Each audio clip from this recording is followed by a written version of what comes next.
அனைவருக்கும் என் பணிவான வணக்கங்கள். இப்போ நம்ம பார்த்துட்டு இருக்க சீரீஸ் கேபி ஆஸ்ட்ராலஜியோட இன்ட்ரோடக்ஷன். இந்த சீரீஸ்ல பகுதி 2 பார்க்க போறோம். போன வீடியோ பார்ட் 1ல நம்ம என்ன பார்த்தோம் அப்படின்னா, கேபி ஆஸ்ட்ராலஜிக்கு ஃபுல் ஃபார்ம் என்னன்னு பார்த்தோம். அப்புறம் கேபி ஜோதிடம் ஏன் எதற்காக உருவாக்கப்பட்டதுன்னு பார்த்தோம். அப்புறம் கேபி ஜோதிடம் எப்போது உருவாக்கப்பட்டது அப்படின்னு பார்த்தோம். அதாவது சார், பாரம்பரிய முறையில் கணிக்கப்படும் ஜாதகங்கள் துல்லியமானதா இருக்கிறது இல்ல, தோராயமா தான் இருக்கு. சோ அதனாலதான் KS கிருஷ்ணமூர்த்தி ஐயா அவர்கள் ஜாதக கணிதத்துல ஒரு மாற்றம் கொண்டு வந்தாங்க. சோ அப்படிதான் இந்த கேபி ஜோதிடம் உருவானுச்சு. சரி, ஓகே, என்ன மாற்றத்தை ஜாதக கணிதத்துல KS ஐயா கொண்டு வந்தாரு? சோ இப்படி மாற்றம் செஞ்சதுனால ஜாதகத்தை கேபி ஜோதிட முறையில எவ்வளவு துல்லியமா கணிக்க முடியும் அப்படிங்கிற விளக்கங்களை நம்ம இந்த வீடியோல பார்க்கலாம். சோ வாங்க வீடியோக்குள்ள போகலாம்.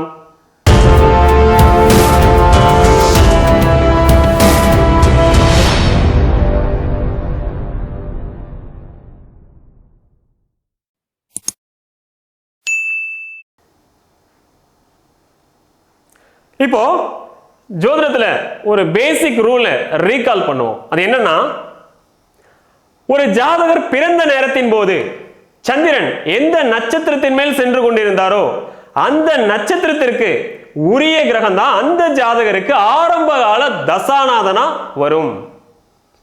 அதாவது இத சிம்பிளா சொல்லணும்னா, ஒருத்தருக்கு ஜென்ம நட்சத்திராதிபதி யாரோ அவரோட தசை தான் ஆரம்ப கால தசையாக வரும். சோ அதை இங்க எழுதுவோம். சோ இங்க பாருங்க, ஜென்ம நட்சத்திரம் ஆரம்ப கால தசையை குறிக்கும்னு கொடுத்திருக்கேன். அதாவது ஒருத்தருக்கு ஜென்ம நட்சத்திராதிபதி யாரோ அவர்தான் ஆரம்ப கால தசாநாதனாக வருவார்.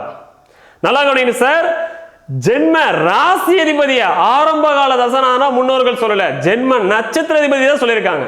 அதாவது சார், ஒரு ஜாதகர் பிறந்த நேரத்தின் போது சந்திரன் எந்த ராசியில் இருந்தாரோ அந்த ராசி அதிபதி ஆரம்ப கால தசாநாதனா சொல்லல. ஒரு ஜாதகர் பிறந்த போது சந்திரன் எந்த நட்சத்திரத்தில் இருந்தாரோ அந்த நட்சத்திர அதிபதியை தான் ஆரம்ப கால தசாநாதனா சொல்லியிருக்காங்க. அப்ப என்ன சார் அர்த்தம்? நட்சத்திரத்துக்கு தான் ஜாஸ்தி வெயிட்டேஜ். ஓகேவா?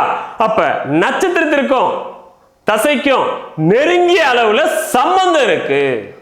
அதனால என்ன சொல்லலாம்னா, நட்சத்திரத்தை தசைக்கு நிகராக சொல்லலாம், தசையை நட்சத்திரத்துக்கு நிகராக சொல்லலாம். அதான் நட்சத்திரம் இஸ் ஈக்குவல் டு தசைன்னு சொல்றோம்.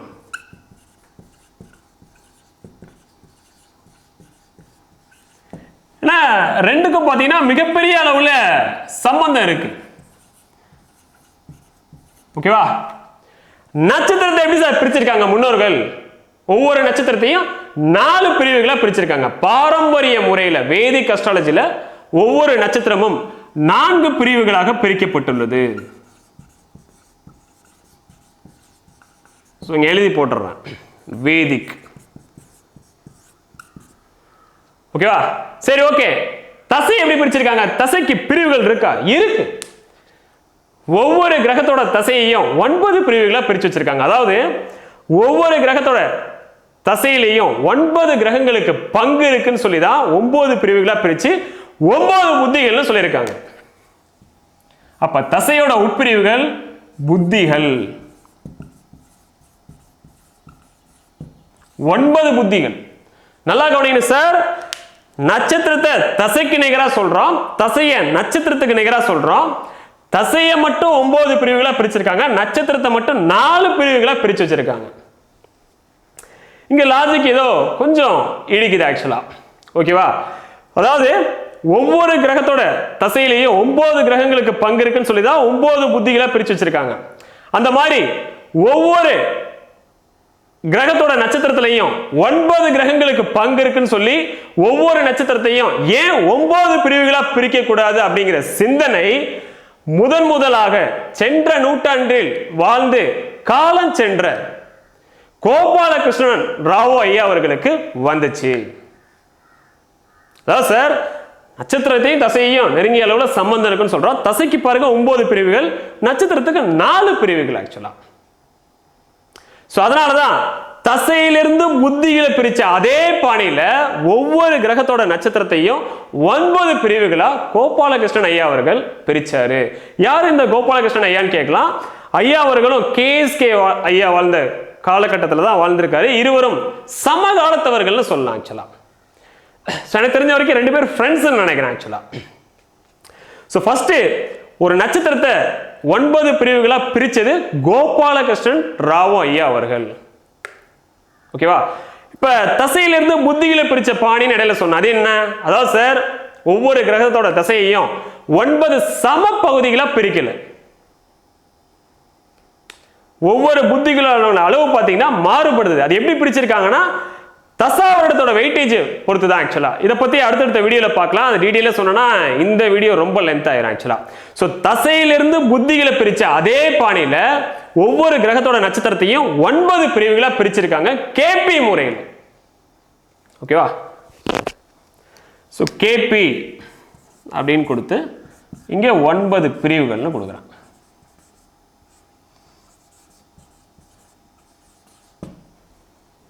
ஓகேவா? ஸோ இந்த மாதிரி ஒரு நட்சத்திரத்தில் 9 பிரிவுகள் ஏற்படுத்தி ஒரு ஆர்டிகிள் ஒன்று பப்ளிஷ் பண்ணி விட்டுட்டார் ஆக்சுவலா. அதாவது தசையிலேருந்து புத்திகளை பிரித்த பாணியில் ஒவ்வொரு நட்சத்திரத்தையும் 9 பிரிவுகளாக பிரித்து இது சம்மந்தமாக டீட்டெயில்டாக ஒரு கட்டுரை ஒன்று எழுதி கோபாலகிருஷ்ணன் ஐயா அவர்கள் பப்ளிஷ் பண்ணியிருக்காரு. அதோட நிறுத்திட்டார் ஆக்சுவலா, அதோட விட்டுட்டார் அந்த கான்செப்டை. ஓகேவா? ஸோ அப்போ தான் கேஎஸ்கே ஐயா அவர்கள் உள்ளே வராங்க. வந்தோடனே பார்த்தீங்கன்னா இந்த ஆர்டிகிளை படிக்கிறாங்க ஐயா. படித்ததுக்கப்புறம் பார்த்தீங்கன்னா இவரோட சிந்தனையும் கோபாலகிருஷ்ணன் ஐயாவோட சிந்தனையும் ஒத்து போகுது. இந்த ஆர்டிகிள் மேலே ரொம்ப இம்ப்ரெஸ் ஆகி ஃபர்தராக இன்னும் சில ஆராய்ச்சிகளை மேற்கொள்றாரு கேஎஸ்கே ஐயா அவர்கள்.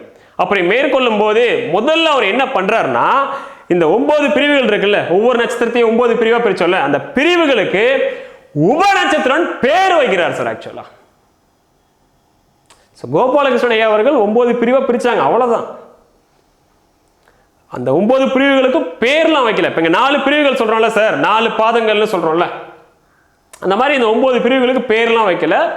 9 உபநட்சத்திரங்கள்னு பேர் வச்சது கேஎஸ்கே ஐயா தான். ஏன் உபநட்சத்திரம்னா சப்டிவிஷன், நட்சத்திரத்தோட சப்டிவிஷன், அதான் உப அப்படிங்கிற லெட்டர்ஸ் வந்துச்சு. ஓகேவா? உபநட்சத்திரம் அப்படிங்கறத ஆங்கிலத்தில் சப்லாடுன்னு சொல்லுவாங்க. ஓகேவா? அப்ப 9 பிரிவுகளை 9 உபநட்சத்திரங்கள் அப்படின்னு சொல்லலாம்.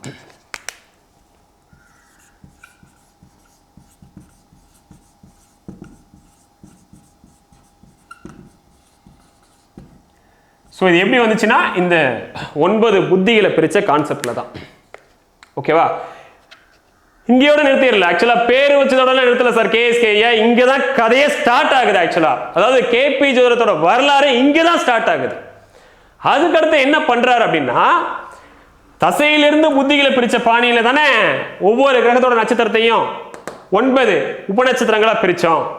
முன்னோர்கள் புத்திகளோட நிறுத்தலையே, ஒவ்வொரு கிரகத்தோட புத்தியிலையும் 9 கிரகங்களுக்கு பங்கு இருக்குன்னு சொல்லி அந்தரங்கள்னு ஃபர்தரா பிரிச்சிருக்காங்களே. ஸோ இந்த புத்திகள் அப்படிங்கிறது அந்தரங்களாக பிரிக்கப்பட்டுள்ளது ஃபர்தரா. ஸோ ஒவ்வொரு கிரகத்தோட புத்தியிலையும் 9 அந்தரங்கள் இருக்கு ஆக்சுவலா. இதை பாயிண்ட் அவுட் பண்றாரு, இதை ரீகால் பண்றாரு. இதை ரீகால் பண்ணி கேஎஸ்கே ஐயா அவர்கள் என்ன பண்றாங்கன்னா ஒவ்வொரு கிரகத்தோட உபநட்சத்திரத்தையும் ஃபர்தரா 9 பிரிவுகளா பிரிக்கிறாரு. அதாவது ஒவ்வொரு கிரகத்தோட புத்தியிலையும் எப்படி 9 கிரகங்களுக்கு பங்கு இருக்குன்னு சொல்லி 9 அந்தரங்களா பிரிச்சாங்களோ, அதே மாதிரி ஒவ்வொரு கிரகத்தோட உபநட்சத்திரத்திலையும் 9 கிரகங்களுக்கு பங்கு இருக்குன்னு சொல்லி ஃபர்தரா இன்னும் 9 பிரிவுகளை ஏற்படுத்துறாரு ஒவ்வொரு உபநட்சத்திரத்திலையும். அதுக்கு என்ன பேர் வைக்கிறார் ஐயா அப்படின்னு பாத்தீங்கன்னா ஒண்ணு இல்ல, இன்னொரு உப சேர்த்துக்கணும், அவ்வளவுதான். உப நட்சத்திரங்கள்.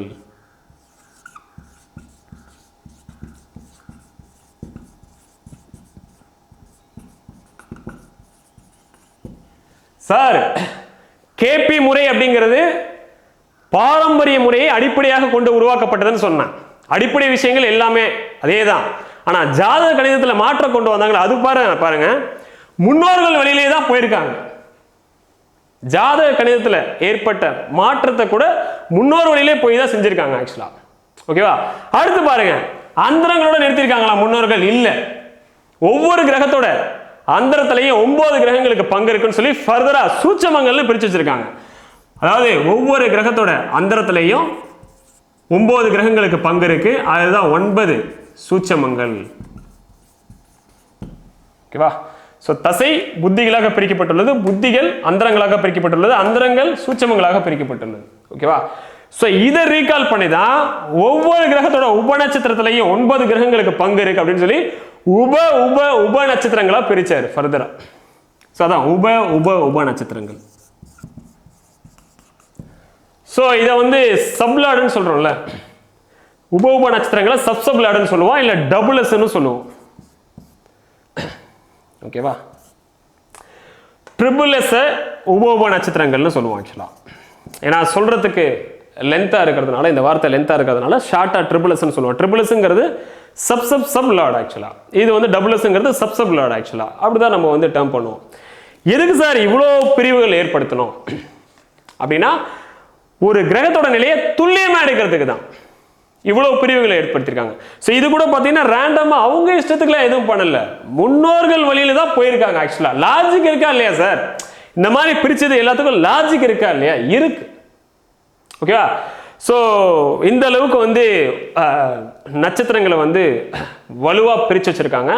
இதனால என்ன அட்வான்டேஜ், இதனால என்ன யூஸ், எப்படி வந்து ஒரு கிரகத்தோட நிலையை இதை வச்சு துல்லியமா எடுக்க முடியும் அப்படிங்கிறத இப்போ ஒரு எக்ஸாம்பிள்ல பார்த்துடலாம். ஓகேவா? இப்ப ராசி மண்டலம்னு ஒரு டேர்ம் இருக்கு. ஸோ அதில் தான் நம்ம வந்து கிரகங்களை குறிப்பிடுவோம். ஏன்னா ராசி மண்டலம் அப்படிங்கிறது பூமியை மையமாக கொண்டு உருவாக்கப்பட்ட ஒரு கற்பனை மண்டலம். மற்ற கிரகங்கள் கிட்டே வரக்கூடிய கதிர்வீச்சுகள் பூமியில் என்ன தாக்கத்தை ஏற்படுத்துது, பூமியில் உள்ள மனிதர்கள் மேல என்ன தாக்கத்தை ஏற்படுத்துது அப்படின்னு சொல்றதா ராசி மண்டலம்.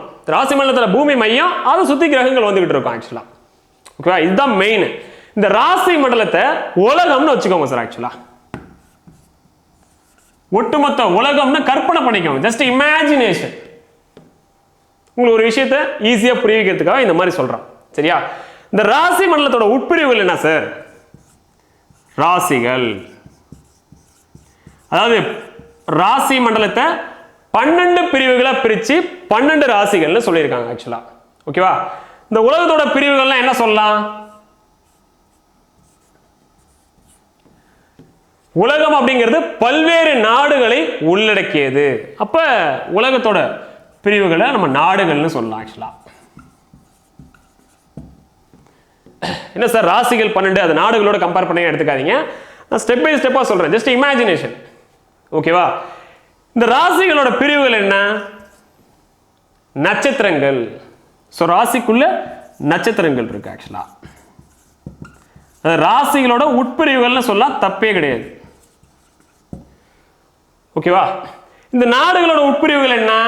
ஒரு நாடு அப்படிங்கிறது பல்வேறு மாநிலங்களை உள்ளடக்கியது. ஸோ நாடுகள் அப்படிங்கிறது மாநிலங்களாக பிரிக்கப்பட்டுள்ளது.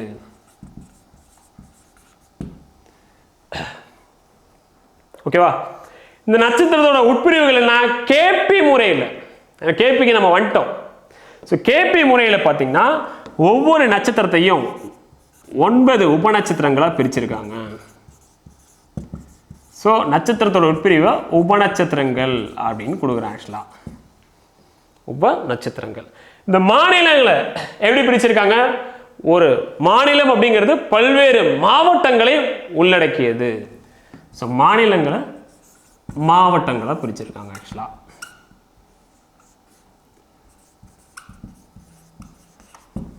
ஓகேவா? இந்த உபநட்சத்திரங்கள் எப்படி பிரிச்சிருக்காங்க? ஒவ்வொரு கிரகத்தோட உபநட்சத்திரத்தையும் 9 உப நட்சத்திரங்களா பிரிச்சிருக்காங்க.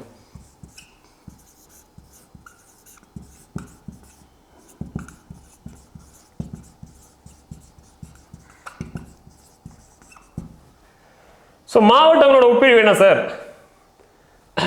ஊர்கள்னு சொன்னா, கிராமங்கள்னு சொன்னா, ஊர்கள்ங்கிறது பொதுவான வார்த்தையை நம்ம எடுத்துக்கலாம். ஸோ ஊர்கள்னு கொடுக்குறேன். ஸோ ஒரு மாவட்டம் அப்படிங்கிறது பல்வேறு ஊர்களை உள்ளடக்கியது. ஓகேவா? ஒரு உப நட்சத்திரத்தை எப்படி பிரிச்சிருக்காங்க? ஒவ்வொரு கிரகத்தோட உப நட்சத்திரத்தையும் 9 ட்ரிபிள் எஸ் பிரிச்சிருக்காங்க. ஸோ ட்ரிபிள் உப, ட்ரிபிள் எஸ் சொல்லலாம்.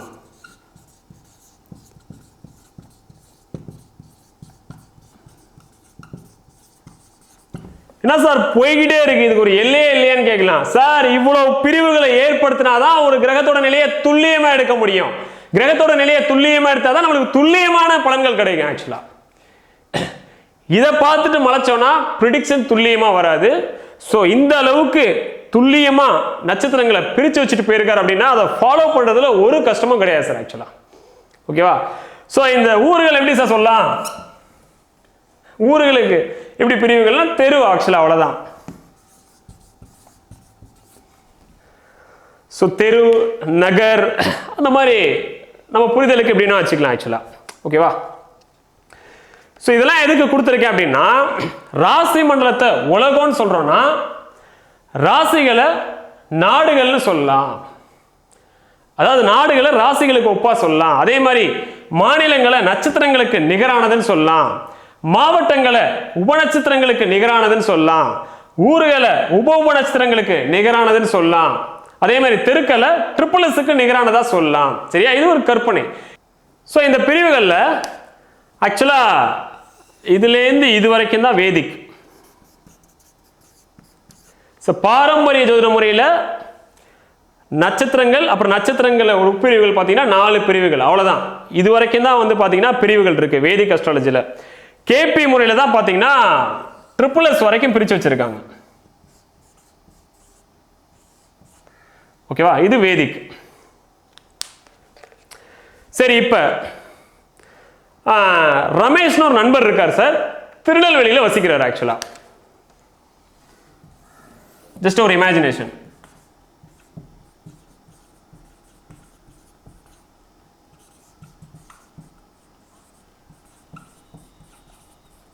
ரமேஷ்னு ஒரு நண்பர் பார்த்தீங்கன்னா திருநெல்வேலியில் வசிக்கிறார். இவரை வந்து எங்க வசிக்கிறீங்க அப்படின்னு ஒருத்தர் கேட்குறாங்கன்னு வச்சுக்கோங்களேன். பாரம்பரிய முறையில் சொல்லணும் அப்படின்னா எப்படி சார் சொல்லலாம்? ஆக்சுவலா அதாவது பாரம்பரிய முறையில் ஒரு கிரகத்தோட நிலையை எப்படி சொல்றோமோ அதே மாதிரி அவர் வந்து எங்க வசிக்கிறேன்னு சொல்லணும் எப்படி சொல்ல முடியும்? அதாவது பாரம்பரிய முறையில் நட்சத்திரங்கள் வரைக்கும் தான் இருக்கு. நட்சத்திரத்தை 4 பிரிவுகளை பிரிச்சிருக்காங்க. நட்சத்திரங்கள் என்னன்னு சொல்லியிருக்கேன்? மாநிலங்கள்னு சொல்லியிருக்கேன். அப்போ ஒரு நட்சத்திரத்தை தமிழ்நாடுன்னு வச்சுக்கோங்க. அதுல 4 பிரிவா பிரிக்கணும்னா எப்படி சார் சொல்லலாம்? ஆக்சுவலா வட தமிழகம், தென் தமிழகம், மேற்கு தமிழகம், வெஸ்டர்ன் பார்ட்ஸ் ஆஃப் தமிழ்நாடு, அதாவது இந்த கோயம்புத்தூர் சைடு இருக்கிற ஏரியாவை மேற்கு தமிழகம்னு வச்சுக்கோங்களேன். அப்புறம் கிழக்கு புறம் இருக்கிறது நாகப்பட்டினம், அது சுற்றி இருக்கிற ஏரியாலாம் கிழக்கு தமிழ்நாடுன்னு வச்சுக்கோங்களேன். ஈஸ்டர்ன் பார்ட்ஸ் ஆஃப் தமிழ்நாடுன்னு வச்சுக்கோங்களேன். இதான் 4 பிரிவுகள். அப்ப திருநெல்வேலியில் வசிக்கிறாருன்னா எப்படி அவர் சொல்லியிருப்பாரு? தென் தமிழகத்தில் வசிக்கிறேன்னு சொல்லியிருப்பாரு. அதாவது ரமேஷ் திருநெல்வேலியில் வசிக்கிறாரு, அவர் தென் தமிழகத்தில் வசிக்கிறேன்னு சொல்றது எப்படி தெரியுமா? பாரம்பரிய முறையில் கணிக்கப்படும் ஜாதகங்கள்ல ஒரு கிரகத்தோட நிலையை சொல்றதுக்கு சமம். ஓகேவா? இதே கேபி முறையில் கணிக்கப்படும் ஜாதகங்கள்ல ஒரு கிரகத்தோட நிலையை சொல்றது எப்படி சொல்லலாம்னா, ரமேஷ் எப்படி சொல்லியிருப்பாருன்னா, நான் வந்து இந்தியாவில் தமிழ்நாட்டில் திருநெல்வேலி டிஸ்ட்ரிக்ட்ல இந்த ஊர்ல இந்த கிராமத்துல இந்த தெருவில் வசிக்கிறேன் அப்படின்னு சொல்ல முடியும். அதாவது வேதிக் படி பதில் சொல்லணும் அப்படின்னா தென் தமிழகம்,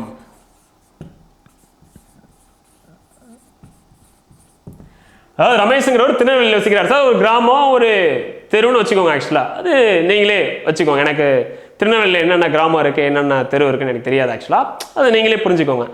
வேதிக் அஸ்ட்ராலஜி படி சொல்லணும், அதாவது வேதிக் அஸ்ட்ராலஜியில ஒரு கிரகத்தோட நிலையை எப்படி சொல்லுவோமோ அந்த மாதிரி ரமேஷ் வந்து அவர் வசிக்கிற இடத்த சொல்லணும்னா தென் தமிழகம் மட்டும்தான் சொல்ல முடியும். மிஸ்டர் ரமேஷ் தென் தமிழகம், அவ்வளவுதான், முடிஞ்சு. ஏன்னா இங்க பிரிவுகள் அப்படித்தானே இருக்கு சார். நட்சத்திரம் அப்படிங்கிறது மாநிலம்னு சொல்லலாம் சார். நட்சத்திரத்தை 4 பிரிவுகளா பிரிச்சிருக்காங்க. அப்ப மாநிலத்தை, தமிழ்நாடுங்கிற மாநிலத்தை 4 பிரிவுகளா பிரிச்சா வட தமிழகம், தென் தமிழகம், மேற்கு தமிழகம், கிழக்கு தமிழகம், அவ்வளவுதான் சொல்ல முடியும். இங்க மாவட்டங்கள்லாம் உள்ள வராது. ஏன்னா 4 மாவட்டங்களா பிரிச்சிருக்காங்க இல்லை. அப்ப ரமேஷ் வந்து தென் தமிழகம் மட்டும்தான் இன்ஃபர்மேஷன் கொடுக்க முடியும். இதுதான் பாரம்பரிய முறையில் கணிக்கப்படும் ஜாதகங்கள்ல ஒரு கிரகத்தோட துல்லியத்தை குறிக்குது. என்ன சார் துல்லியமாக சார் தெரியுது? முதல்ல வந்து ரமேஷுக்கு ஒரு கொரியர் போடணும் சார். நம்ம ஆக்சுவலா ஒரு போஸ்ட் அனுப்பணும், தபால் அனுப்பணும்.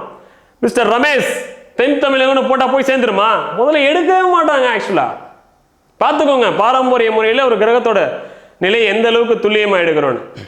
ஓகே, கேபியில் சொல்லுங்க. கேபியில் எப்படி சொல்ல முடியும்? கேபியில் எப்படி சொல்ல முடியும்?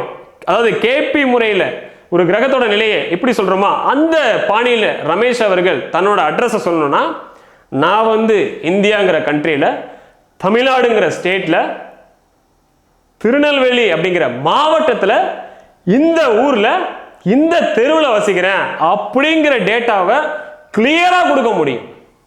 அதாவது ஸ்ட்ரீட்டு, அதுக்கப்புறம் கிராமம் வில்லேஜ், அதுக்கப்புறம் டிஸ்ட்ரிக்ட், அதுக்கப்புறம் ஸ்டேட்டு, அதுக்கப்புறம் கண்ட்ரி. இவ்வளோ இன்ஃபர்மேஷனை கொடுக்க முடியும். இந்த டீடைல்ஸை கொடுத்து ஒரு தபால் அனுப்ப முடியுமா? முடியாது சார். தாராளமாக அனுப்ப முடியும். ஸோ இதில் ஜாஸ்தி இன்ஃபர்மேஷன் கிடைக்குதா, இதில் ஜாஸ்தி இன்ஃபர்மேஷன் கிடைக்குதா? கேபி முறையில் தான் ஜாஸ்தி இன்ஃபர்மேஷன் கிடைக்குது. ரமேஷ் அவர்கள் ஜியோகிராஃபிக்கலாக எங்கே இருக்கார் அப்படிங்கிறத பற்றி ஜாஸ்தி இன்ஃபர்மேஷன் இங்கே தான் கிடைக்குது. அதே மாதிரி தான் சார் கேபி முறையில் நம்ம இவ்வளோ பிரிவுகளை ஏற்படுத்தினாதான் ஒரு கிரகத்தோட நிலையை துல்லியமாக எடுக்க முடியும். கிரக நிலைகள் துல்லியமா இருந்தாதான் ஜாதகம் துல்லியமா இருக்கும். ஜாதகம் துல்லியமா இருந்தாதான் பலன்கள் துல்லியமா வரும். சோ இப்போ உங்களுக்கு புரியும். அதாவது லாஜிக் படி இவ்வளவு பிரிவுகள் ஏற்படுத்தினால இதனால என்ன யூஸ்ன்னு சொல்லிட்டு. சில நண்பர்கள் நினைக்கலாம், சார் என்ன சார் உப நட்சத்திரம் சொன்னீங்க, அப்புறம் என்ன உப உபன்னு போயிட்டு இருக்கு, அப்புறம் என்ன உப உப உபன்னு போயிட்டே இருக்கு, இது ஒரு எல்லையே இல்லையான்னு கேட்பாங்க. ஆக்சுவலா இவ்வளவு தூரம் துல்லியமா பிரிச்சாதான் இவ்வளவு இன்ஃபர்மேஷன் கிடைக்கும். நீங்க ஸ்ட்ரீட் போடலனா கூட கொஞ்சம் இஷ்யூ இருக்குமா இல்லையா சார்? அந்த கிராமத்துல வந்து யார் யாருன்னு கேட்டுட்டு இருப்பாங்க. ஸ்ட்ரீட் முதற்கொண்டு முக்கியம், அப்ப ட்ரிபிள்எஸ் முதற்கொண்டு முக்கியம். ஓகேவா? சோ இதான் சார் ஆக்சுவலா கான்செப்ட். சோ இங்கேயோட நிறுத்தல, இன்னும் சில விஷயங்களை கண்டுபிடிச்சிருக்காரு. ஏன் சார் கேபி அஸ்ட்ராலஜின்னு அவரு பேர்ல அழைச்சிட்டு இருக்கோம்? ஆக்சுவலா இது மட்டும் இல்ல, இந்த பிரிவுகளை மட்டும் ஏற்படுத்தல, இன்னும் நிறைய விஷயங்களை ஜோதிட உலகிற்கு அறிமுகப்படுத்தியிருக்காரு. ஆக்சுவலா அடுத்து பாரம்பரிய ஜோதிட முறையில் வீடுகள்னு ஒரு கான்செப்ட் கேள்விப்பட்டிருப்போம். அதாவது ஆதிபத்தியங்கள் சொல்றோம்ல, அதாவது அந்த வீடுகள், அதாவது 12 ராசிகளை 12 வீடுகள்னு சொல்லுவோம். அது ஏன்னா ஒவ்வொருத்தரோட ஜாதகத்தில் லக்ன புள்ளி விழுகிற இடத்தை பேஸ் பண்ணி 12 வீடுகளை அமைப்பாங்க. ஸோ அது எப்படிங்கிறத பார்க்கலாம்.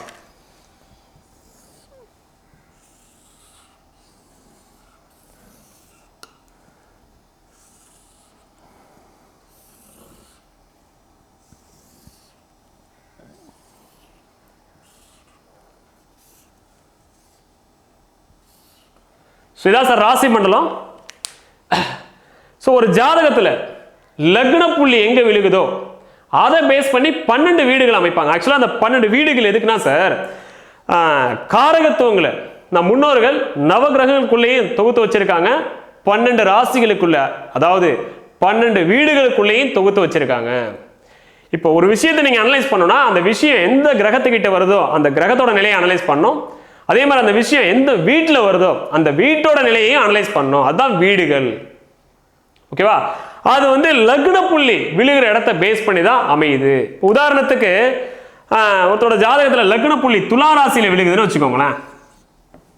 துலா ராசியில லக்ன புள்ளி விழுகுது அப்படின்னா முதல் வீடு துலா ராசி தான். துலா ராசி என்டையர் கோட்டாவும் முதல் வீடை குறைக்கும். அதுக்கப்புறம் கிளாக் வைஸ்ல 2வது வீடு இங்க அமையும். லக்ன புள்ளி விழுந்த ராசிக்கு அடுத்த ராசி கிளாக் வைஸ்ல போகும்போது 2வது வீடு இது அமையும். அதுக்கப்புறம் 3, 4, 5, 6 அப்படியே போய் கடைசியா 12வது வீடு வரைக்கும் வரும். ஆக்சுவலா ஓகேவா? ஸோ இதுதான் சார் வந்து பாரம்பரிய முறையில் வீடுகள்னு சொன்னாங்க. அதாவது நல்லா கவனிங்க சார், லக்ன புள்ளி துளாராசியில முதல் டிகிரியில் இருந்தாலும் துளாராசி என்டையர் கோட்டாவும் முதல் வீடு தான். அதே மாதிரி லக்ன புள்ளி துளாராசியில எண்டில் 29 டிகிரி சம்திங்ல இருந்தாலும் துளாராசி தான் முதல் வீடு கோட்டா. அதுக்கப்புறம் 2, 3 அப்படின்னு போயிட்டு இருக்கும். ஆக்சுவலா ஓகேவா? இது தப்பு சார். இந்த மாதிரி ஃபாலோ பண்றது தப்பு. அது ஏன் அப்படிங்கிறத நான் பின்னாடி கொடுக்குற விளக்கங்களை வச்சு நீங்களே ஆட்டோமேட்டிக்கா புரிஞ்சுப்பீங்க. ஓகேவா? அடுத்து சில நண்பர்கள் இந்த வீடுகள் அப்படிங்கிறத லைட்டா டேர்மை மாத்தி பாவங்கள்னு சொல்லுவாங்க. ஆக்சுவலா அது என்ன பாவங்கள் அப்படின்னு கேட்கலாம். அதுக்கு பின்னாடி ஒரு கான்செப்ட் இருக்கு. அதாவது லக்ன புள்ளி எங்க விழுகுதோ, இப்ப லக்ன புள்ளி வந்து 15 டிகிரியில் விழுகுது சார். ஆக்சுவலா துளாராசியில 15 டிகிரியில் லக்ன புள்ளி விழுகுதுன்னு வச்சுக்கோங்களேன். அங்கேருந்து 30 டிகிரியை கூட்டி அதை முதல் பாவம்னு சொல்லுவாங்க. ஆக்சுவலா இப்போ துலா ராசியில லக்ன புள்ளி 15 டிகிரியில் விழுகுதுன்னா இங்கேருந்து 30 டிகிரியை கூட்டுவாங்க. ஏன் சார் 30 டிகிரியை கூட்டுறாங்க? ஒரு வீடு அப்படிங்கிறது 30 டிகிரி தானே. அதாவது ராசி மண்டலத்தை 12 பிரிவுல பிரிச்சிருக்காங்க சார். அதாவது 12 ராசிகள், ஒவ்வொரு ராசியும் 30 டிகிரி. அதே தான் வீடுகளுக்கும் ஃபாலோ பண்ணாங்க 30 டிகிரின்னு சொல்லிட்டு. ஓகேவா? அதே தான் பாவங்களுக்கும் ஃபாலோ பண்ணியிருக்காங்க. ஒன்றும் இல்லை, இந்த லக்ன புள்ளி விழுந்த ராசி அப்படியே வீடுன்னு எடுத்துக்கல. இந்த லக்ன புள்ளி எங்க விழுந்துச்சோ அங்கதான் விதி தீர்மானமாகுது அப்படிங்கிறதுனால அங்கேருந்து 30 கூட்டிட்டு போனாங்க. அப்புறம் எப்படி சார் எடுத்துக்கலாம்? துலா ராசி 15 டிகிரிலேருந்து விருச்சிக ராசி 15 டிகிரி வரைக்கும் 30 டிகிரியை கூட்டுறாங்க. விருச்சிக ராசி 15 டிகிரின்னு வந்திருக்கு. இந்த 30 டிகிரியை கோட்டாவை தான் முதல் வீடுன்னு சொன்னாங்க. இதுதான் சார் பாவம். முதல் வீடு கிடையாது, முதல் பாவம். அவங்க வச்சுக்கிட்ட பேர் ஆக்சுவலா. ஓகேவா? அதாவது லக்னம் 5 டிகிரியில துளாராசியில் விழுந்திருக்கு சார். துளாராசி 5 டிகிரிலேருந்து விருச்சிக ராசி 5 டிகிரி வரைக்கும் முதல் பாவம். இப்போ உதாரணத்துக்கு இங்க சுக்கிரன் வந்து இங்க இருக்கார் சார். ஆக்சுவலா 14 டிகிரியில் இருக்காரு. நல்லா கவனிக்கணும். துளாராசியில லக்னம் 5 டிகிரியில் விழுந்திருக்கு. அதே துளாராசியில சுக்கிரன் வந்து 14 டிகிரியில் இருக்குன்னா என்ன தெரியுமா சொல்லுவாங்க? முதல் பாவத்துல சுக்கிரன் இல்ல. ஏன்னா முதல் பாவம் லக்னம் 5 டிகிரியில தான் இருக்கு. அங்கே இருந்து ஆரம்பிக்குது 14 டிகிரி முந்தைய டிகிரி. அப்ப முந்தைய பாவத்துல வரும். அப்ப சுக்கிரன் 14 டிகிரியில் இருக்கிறதுனால 12வது பாவத்துல இருக்காருன்னு சொல்லிடுவாங்க. இதே சுக்கிரன் வந்து 16 டிகிரியில் இருக்காருன்னு வச்சுக்கோங்களேன், அப்ப லக்னத்துல தான் சுக்கிரன் இருக்காரு, லக்ன பாவத்துல தான் சுக்கிரன் இருக்காரு அப்படின்னு சொல்லுவாங்க. ஆக்சுவலா இது வந்து பாதி கரெக்ட் சார். பட் இங்கேயும் தப்பு இருக்கு, இதுவும் தப்பு தான். ஓகேவா? அது ஏங்கிறத அடுத்து இப்ப நம்ம பார்க்க போறோம்.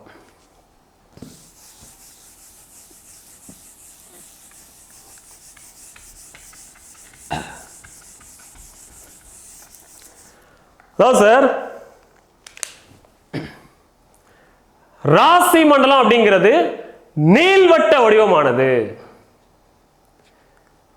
வட்ட வடிவத்தை தான் நம்மளால 12 சம பகுதிகளா பிரிக்க முடியும். நீள்வட்ட வடிவத்தை 12 சம பகுதிகளா பிரிக்கவே முடியாது.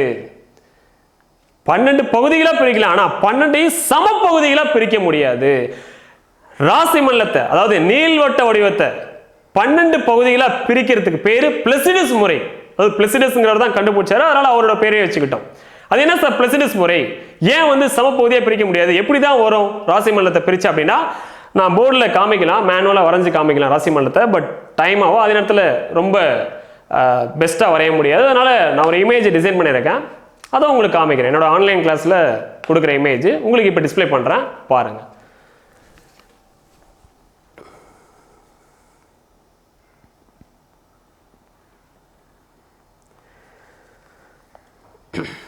சோ இப்ப ஸ்கிரீனை பாருங்க சார். டைட்டில் பாருங்க, 12 பாவங்கள்னு கொடுத்துருக்கேன். சோ இதான் ராசி மண்டலம், நீள்வட்ட வடிவமா இருக்கா?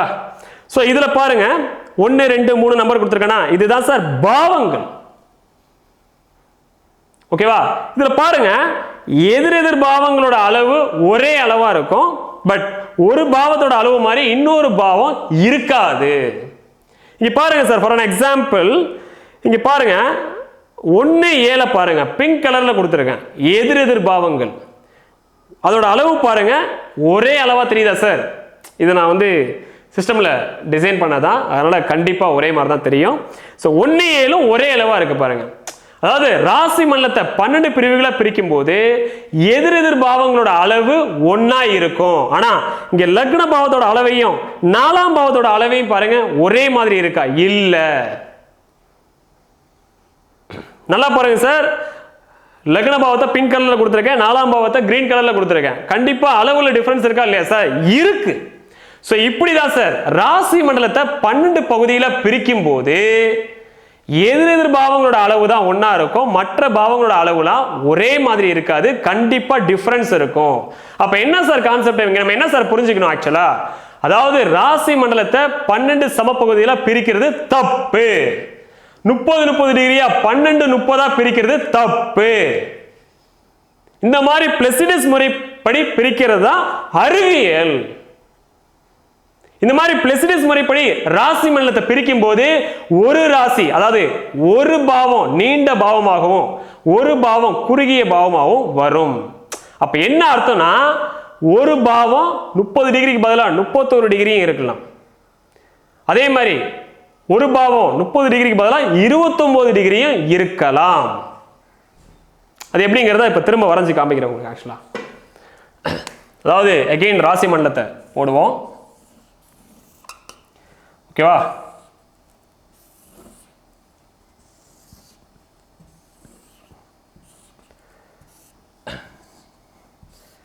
ஸோ இதில் துலா ராசியில் 15 டிகிரியில் லக்ன புள்ளி விழுகுது சார். ஆக்சுவலா ஸோ ஃபஸ்ட்டு ட்ரெடிஷ்னல் அஸ்ட்ராலஜியில் வீடுகள்னு சொல்லிட்டு என்டையர் ராசியை வீடுன்னு சொல்லுவாங்க. அதுக்கப்புறம் பாவம்னு சொல்லிட்டு இந்த 15லேருந்து இந்த 15 வரைக்கும் சொல்லுவாங்க. அதுவும் தப்புன்னு சொல்லியிருந்தேன். ஸோ இங்கே லக்ன புள்ளி 15 டிகிரியில் ஆரம்பிக்குதுன்னா இங்கே 14 டிகிரிலேயும் முடியலாம்.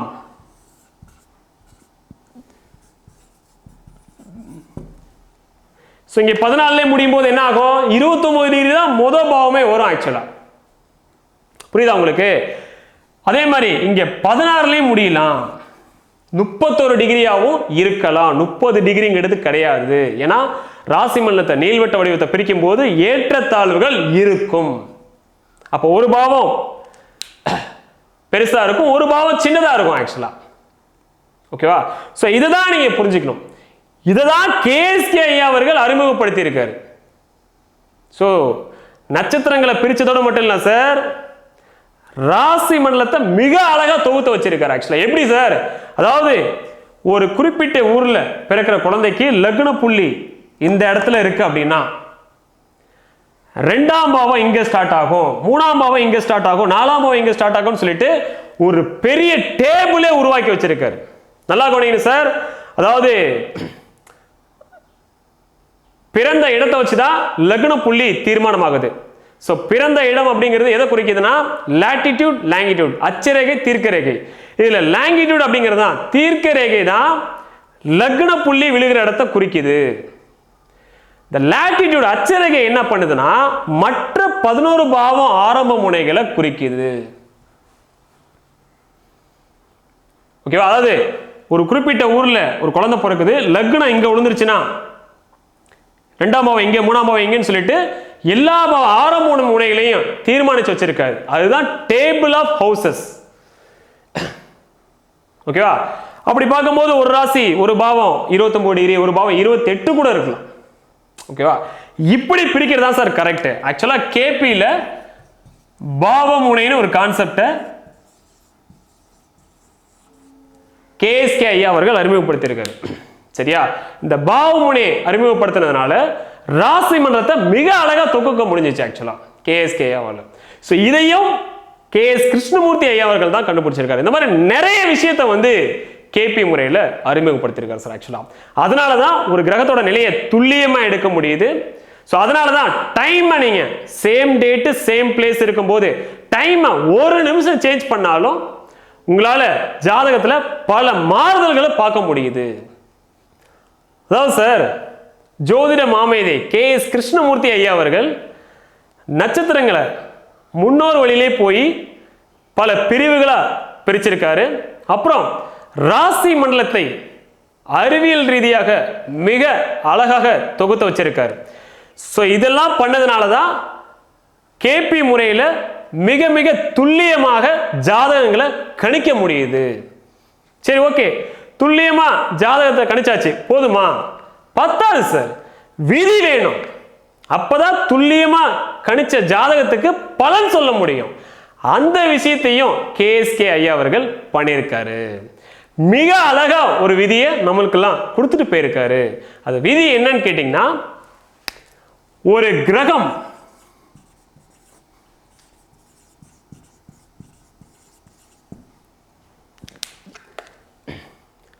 சோ இங்க பாருங்க, ஒரு கிரகம் தான் நின்ற நட்சத்திர உபநட்சத்திர அதிபதிகளின் பலன்களையே செய்யும்னு கொடுத்துருக்கேன். இதுதான் கேஎஸ்கே ஐயா அவர்கள் நமக்கு சொன்ன விதி. ஒரு கிரகத்தோட பலனை இப்படிதான் தீர்மானிக்கணும். சோ இது உங்களுக்கு தெளிவா தெரியலனா கூட பரவாயில்ல சார், கீழே உங்களுக்கு பாட்டம்ல இந்த விதியை அழகா டிஸ்பிளே பண்றேன், பார்த்துக்கோங்க. ஓகேவா? சரி, ஓகே.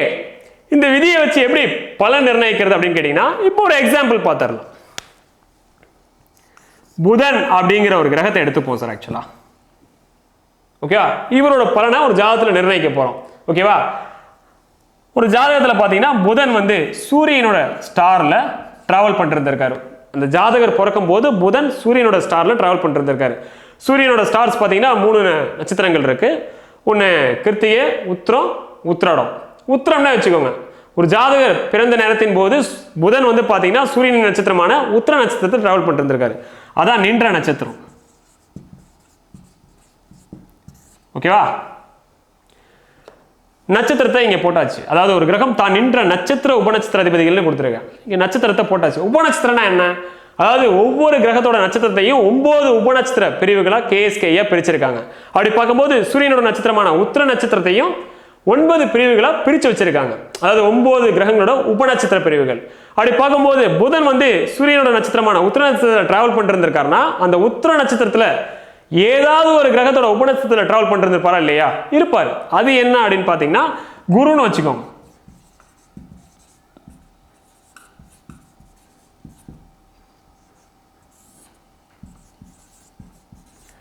சார், ஒரு ஜாதகர் பிறந்த நேரத்தின் போது புதன் என்ற கிரகம் உத்திரம் நட்சத்திரத்தில் வருகிற குருவோட உபநட்சத்திரத்தில் டிராவல் பண்ணிட்டு இருந்திருக்காரு. இதுதான் வந்து விதியை எழுதி போட்டிருக்கேன். ஓகேவா? இதுக்கு பலன் எப்படி சார் எடுக்கிறது? இங்க என்ன சொல்லியிருக்காரு ஐயா கேஎஸ்கே ஐயா? நின்ற நட்சத்திர உபநட்சத்திர அதிபதிகளின் பலன்களையும் செய்யும். அப்ப இவங்க 2 பேரோட வேலையை தான் புதன் செய்வாரு. ஓகேவா? இவங்க 2 பேரும் நல்லதை பண்ண சொன்னாங்க அப்படின்னா புதன் தன்னோட காரகத்துவங்கள் வாயிலாக ஜாதகருக்கு நல்ல விஷயங்களை பண்ணுவாரு. ஒருவேளை இவங்க 2 பேரும், அதாவது புதன் என்ற நட்சத்திர உபநட்சத்திர அதிபதிகள், இவங்க 2 பேரும் கெட்டதை பண்ண சொல்றாங்க அப்படின்னா புதன் தன் காரகத்துவங்கள் ரீதியாக ஜாதகருக்கு பிரச்சனைகளை தருவார். இதுவே இந்த 2 கிரகங்களும் ஒரே நிலையில் இல்லை சார், கொஞ்சம் முரண்பட்ட அமைப்புல இருக்காங்க. சூரியனும் குருவும் கொஞ்சம் முரண்பட்ட அமைப்புல இருக்காங்க. எப்படின்னா சூரியன் வந்து ஜாதகருக்கு கெட்டதை பண்ண சொல்றாரு, குரு வந்து பாத்தீங்கன்னா ஜாதகருக்கு நல்லதை பண்ண சொல்றாரு. இப்படி இருக்கலாம் சார்? இருக்கலாம். ஒருவேளை இந்த மாதிரி ஒரு ஸ்டேட்மெண்ட் 2 பேரும் புதனுக்கு கொடுத்தாங்க அப்படின்னா புதன் இங்க என்ன பண்ணுவார்னா அவங்க 2 பேர்ல யார் வலிமையானவரோ, யார் பவர்ஃபுல்லானவரோ அவங்க சொல்றதை கேட்டுட்டு போயிட்டே இருப்பார். ஆக்சுவலா எப்படி சார் வலிமையானவரை கண்டுபிடிக்கிறது? சூரியன் தான் கிரகங்களின் தலைவன், அப்ப அவர் தான் வலிமையானவர் இல்ல. இது ஜாதகத்துக்கு ஜாதகம் வேறுபடும். அந்த ஜாதகத்துல சூரியன் வலிமையா குரு வலிமையான்னு பார்க்கணும். ஒருவேளை குரு வலிமையானவராக இருந்தா குரு நல்லதை பண்ண சொன்னார்ல, அப்ப நல்லதை பண்ணிட்டு போயிட்டே இருப்பாரு புதன். ஆக்சுவலா இதுதான் சார் ஒரு கிரகத்தோட பலன். வேற எதையுமே பார்க்க தேவையில்ல. ஒரு கிரகம் எந்தெந்த வீட்டுக்கு ஆதிபத்தியம் பார்க்க தேவையில்ல. ஒரு கிரகம் எந்த வீட்டில் போய் உட்கார்ந்துருக்கு பார்க்க தேவையில்ல. ஒரு கிரகம் எந்த நட்சத்திரத்தில் உட்கார்ந்துருக்கு பார்க்க தேவையில்ல. ஒரு கிரகம் எந்தெந்த கிரகத்தோட சேர்ந்து இருக்கு பார்க்க தேவையில்ல. ஒரு கிரகம் எந்தெந்த கிரகங்களை பார்க்க தேவையில்ல. இது எதையுமே பார்க்க தேவையில்ல. ஆக்சுவலா இப்ப நான் சொன்னது எல்லாமே பாரம்பரிய முறையில் சொல்லப்படும் விதிகள். ஆட்சியா, உச்சமா, நீச்சமா, பகையா, வர்க்கோத்தமா எதையும் பார்க்க தேவையில்லை. ஆக்சுவலா இந்த ஒரு விதியை ஃபாலோ பண்ணா போதும். அதான் கேபி அஸ்ட்ராலஜி ரூல்ல கொடுத்துட்டேன். ஆக்சுவலா சார் கேபி முறையில ஒரு பிளானட் நல்ல பிளானட்டா கெட்ட பிளானட்டா ஜாதகருக்கு அப்படிங்கறத 2 செகண்ட்ல கண்டுபிடிச்சிடலாம் சார். ஆக்சுவலா ஏன் சார்? ஏன்னா அது நின்ற நட்சத்திர உபநட்சத்திரங்களை பார்க்க போறோம். அவங்க 2 பேரும் என்ன சொல்றாங்கன்னு பார்க்க போறோம். அவ்வளவுதான், வேற எதுவும் இல்லை. ஆக்சுவலா ஓகேவா? இது ஜென்ரல் விதி தான் சார். ஆக்சுவலா ஜென்ரலா சொல்லியிருக்கேன். அதாவது இந்த விதியை ஜென்ரலா மேலோட்டமா எக்ஸ்பிளைன் பண்ணியிருக்கேன். அடுத்தடுத்து வரக்கூடிய வீடியோவில் இன்னும் நம்ம டீடைலா பார்க்க போறோம். ஃபர்ஸ்ட் இந்த உபநட்சத்திர பிரிவுகள் எப்படி பிடிக்கப்பட்டிருக்கு, அடுத்தது உப நட்சத்திரங்கள் எப்படி பிரிக்கப்பட்டிருக்கு, இதெல்லாம் பார்த்துட்டு அதுக்கப்புறம் ஜாதக கணிதம் பார்க்க போறோம். நிறைய விஷயங்களை பார்க்க போறோம். இந்த வீடியோ இங்க நிறுத்துறேன். ஆக்சுவலா ரொம்ப லென்த்தா போயிடுச்சுன்னு நினைக்கிறேன் நினைச்சதை விட. பட் இப்போ உங்களுக்கு கேபி அஸ்ட்ராலஜி பத்தி ஒரு ஐடியா கிடைச்சிருக்கும். கேபி அஸ்ட்ராலஜி இன்ட்ரோடக்ஷன் அப்படிங்கிற சீரீஸ் இங்க முடியுது. இந்த வீடியோ பற்றின உங்களோட மேலான கருத்துக்களை கீழே இருக்க கமெண்ட் பாக்ஸில் பதிவு பண்ணுங்க. இந்த வீடியோ ரொம்பவே யூஸ்ஃபுல்லாக இருந்துச்சு, கிளாரிட்டியை கொடுத்துச்சு அப்படின்னா உங்களோட ஃப்ரெண்ட்ஸ் சர்க்கிளுக்கும் ஷேர் பண்ணுங்க. நன்றி, வணக்கம்.